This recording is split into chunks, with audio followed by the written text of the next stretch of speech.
Voilà. Nazalaki côté du jour au jour, mais j'avais une maison ici. Je voyais une maman circuler. Oui, je voyais une maman circuler pour Nabamakambu et Tali Batike. Oui. C'était. Oh, c'est une avenue là. Oui, c'est l'avenir. Transformé en marché. Donc, ils ont transformé en marché. Nous avons pour ça, maman bazangi bisika oteka babatami na bako azomona bako moteka siko na ndenge ya sima. Bazako pour qu'il va prendre soin d'un milieu là-bas. Ok. Parce que le terrain où tu es dit très bon sablé, heureusement tu vas appeler la moumou beaucoup on n'a pas. Alors message nous lancer dans votre côté va prendre soin d'un milieu là-bas. Message est que population nyonso ya monga fula na selembao, ce que vous devez savoir est que monga fula na selembao bozana zelo moko eza pete makasi. Ce qui vous remarquez, la commune où il y a érosion, c'est des communes. La érosion, mais des communes pour nani, ma belé et zalaka vraiment pété. Ils zalaka pété. Na okota na ba makambo etali spirituel tende ba misuba bageza bisimbi là, je ne sais pas, je n'ai jamais vécu un kisimbi. Bilima ya nini ya terrasse bani, moi je n'ai jamais vécu cela. Et donc pour na ko batela bisika oyo ya biso, faut ko évitera ba n'importe quoi. N'importe quoi eza lokola oyebi ke osombi lopangu ozotonga ndaku mais obosani ke faut canaliser mai na yo obosani ke faut ko gérer mai na yo donc soko zo gérer mai te soki yo bukani te ba ke mai yo zotinde ko buka voisin na voisin no paza kaka ndeko no congolais aza mwana quartier na azani donc e pesa kaka pasi na mboka na biso et surtout bo toza na chance je peux dire que gouvernement a intervenir mbango.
L'expérience à milieu, ça fait combien de temps ça?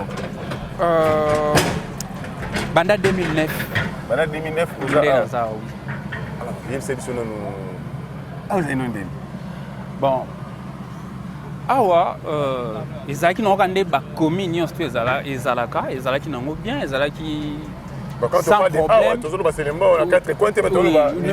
Milliers, oui, eza na okandenge ba commune nyonso ezalaki nango kimia terrasse au avenue au quand on a eu kola et ezalaki na wenzete ezalaki vraiment libre et puis tant tozo kola banda ko ndongo moni ezalaki boete na ibika kuna ezalaki ndako alufu gaz kuna na C école moko na tanga 6e primaire les canaux ezalaki wana yango pe utokende tozo monana oui et on est autour voilà, c'était un peu ça.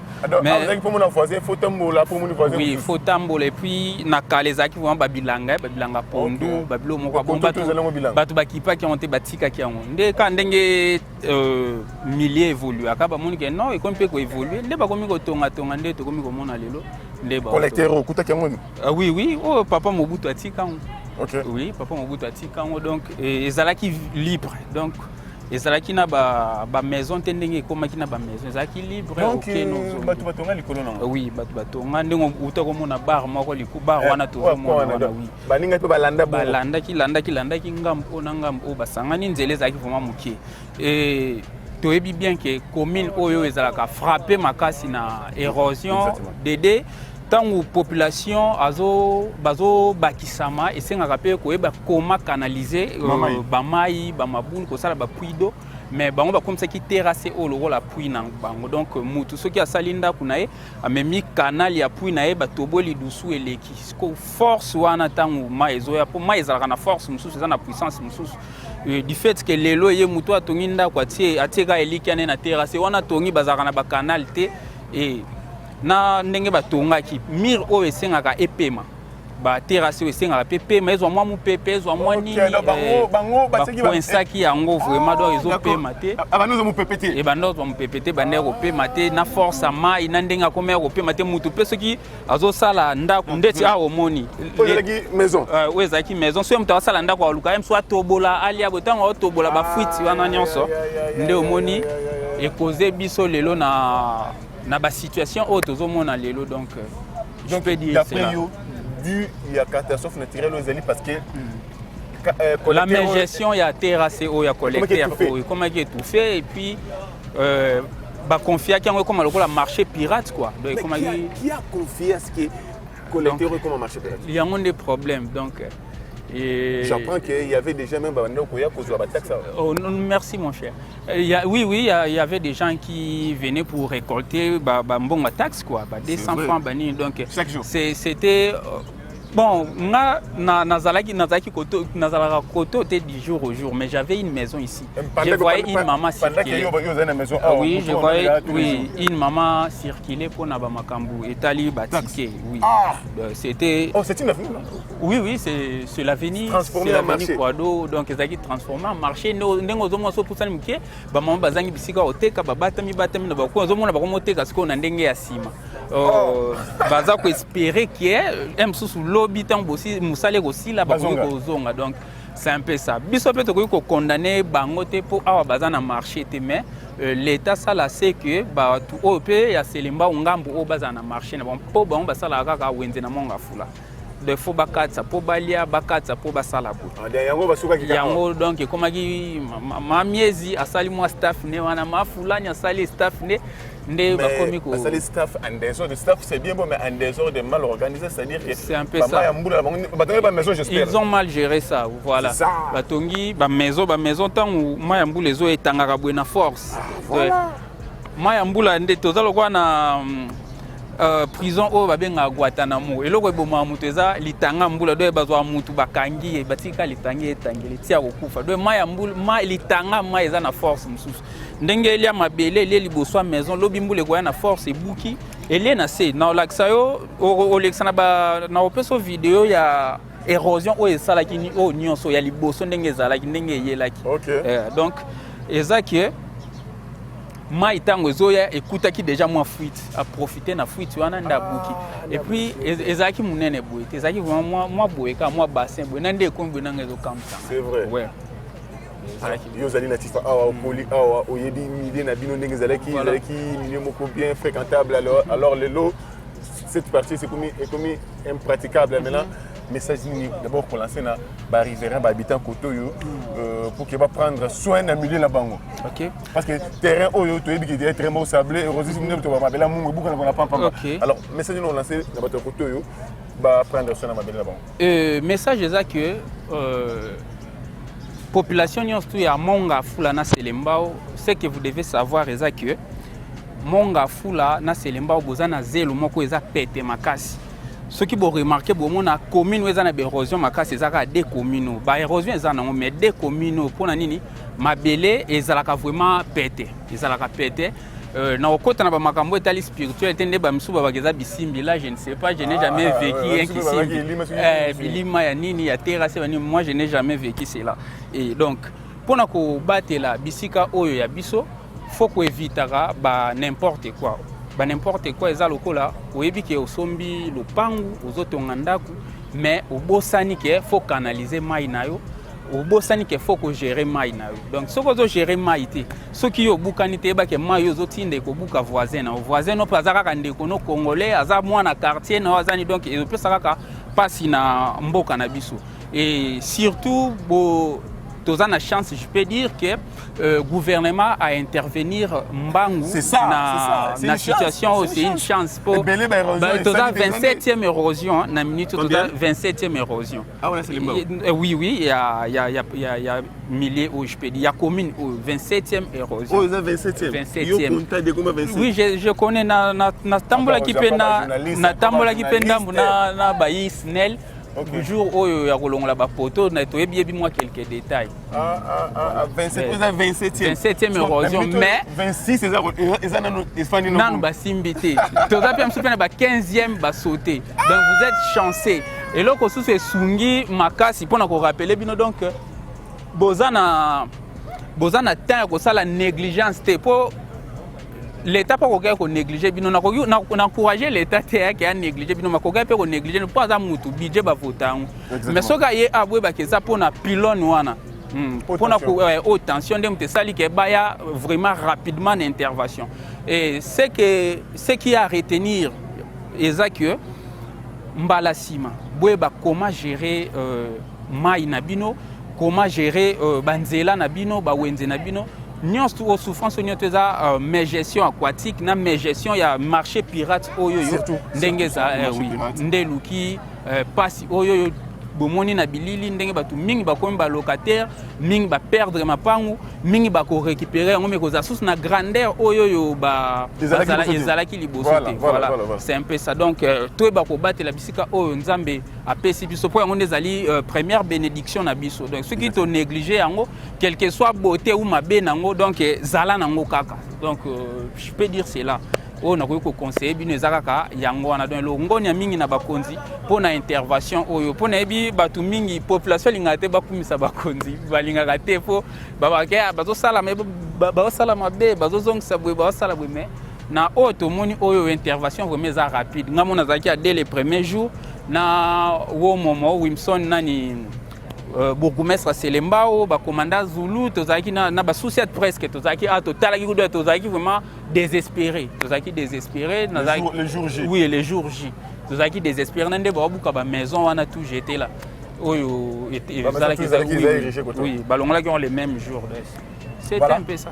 Alors notre confrère Trésor Lobby Gloire Mpembele notre confrère Gloire à Lobby le moment mutuya donc ma belle zali nango ezali faut ko battre lango parce que yango nzamba peso ndenge mbobo en d'autres termes na lobaka aimons le pays c'est le plus important c'est ça et dans le moment te mutuya na bomo ya congolais akolinga soki mboka na d'abord sa nation oyo za nango lelo eza pombo comme te peso yango effectivement alors il faut kolinga d'abord mboka et puis le reste après mutu ozo rouler nango soki mboka te ngo za ngo c'est ça lix ndako za nango c'est parce qu'il y a eu un Congo. Alors, j'ai toujours dit, aimons le Congo, c'est le plus important. Et le moment où tu as monté dans le Congo, d'abord sa nation, et puis le reste après. Merci, confrère. Il y a ajouté, je n'ai pas habité. Non, j'ai juste un grand plaisir de partager une même vidéo que vous. Dans ma vidéo, on peut faire ça. Et on s'est élargi. Vraiment, je dois élargir ça. Nabana Selemba, Union, tout, Nababona, Gloire Mpembele, il y a Jeannette qui n'a télévision. Donc, ce qui est, ce que j'avais oublié, donc, veuillez aussi vous abonner sur cette chaîne, on a Boumoninga Nabililio, Tutech Télévision. Donc, Tutech Télévision is one of the best African channel. Donc, vous confiez Bango Moussala, et ça parmi les meilleures chaînes auto compté. Il y a un bon moment de longi. Dans les rapports, on va dire, à part Mercure, Fou de Jésina, Jeannette, dans les rares. Ah, d'abord c'est une grâce aussi quand même. C'est grâce, c'est trop dit. Je mets la qualité, la performance, voilà.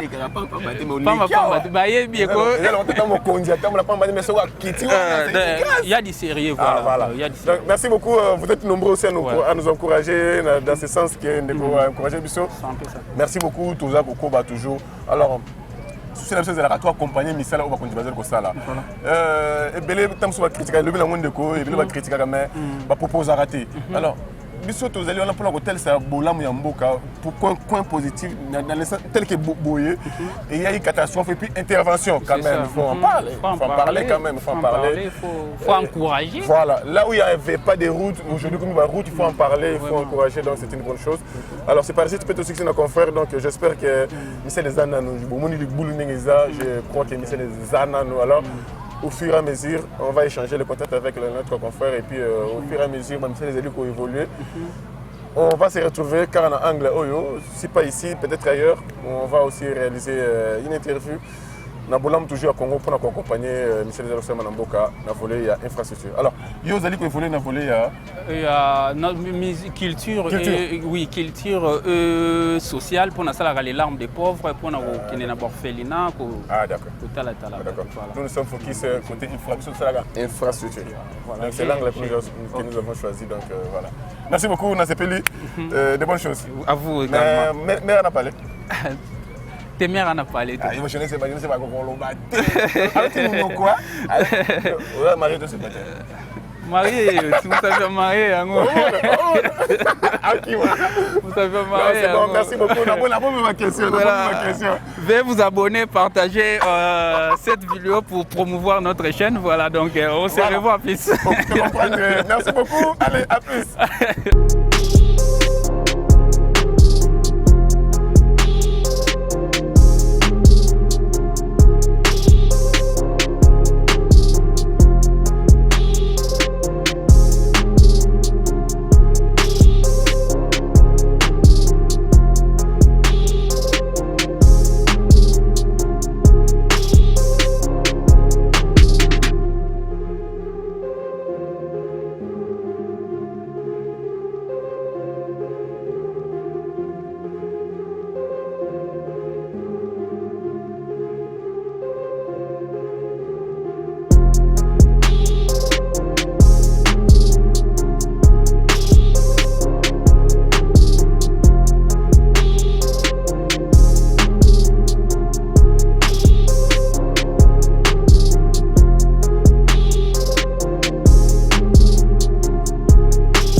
Merci beaucoup, très chers internautes.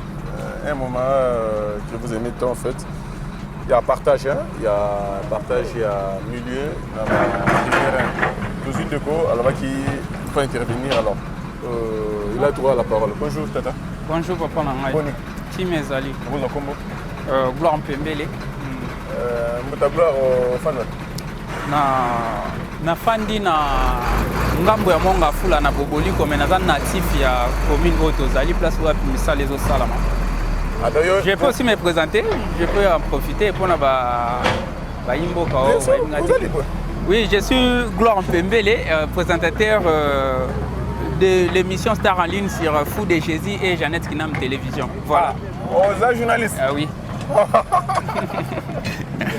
Ah d'accord, c'est bien. Ouais. Donc c'est un confrère, donc voilà. C'est une coïncidence. Mais aux anatifs, mais Fendi, oui. J'ai grandi et c'est une natique à mes parents. Ah d'accord, mais ça fait combien de temps aux anatifs? Et ça lui va 4 ans déjà. Donc, mais chaque jour, nous allons rapporter. Parce que oui, nous allons belé, nous allons la maison. Combien des années au Fendi Awa?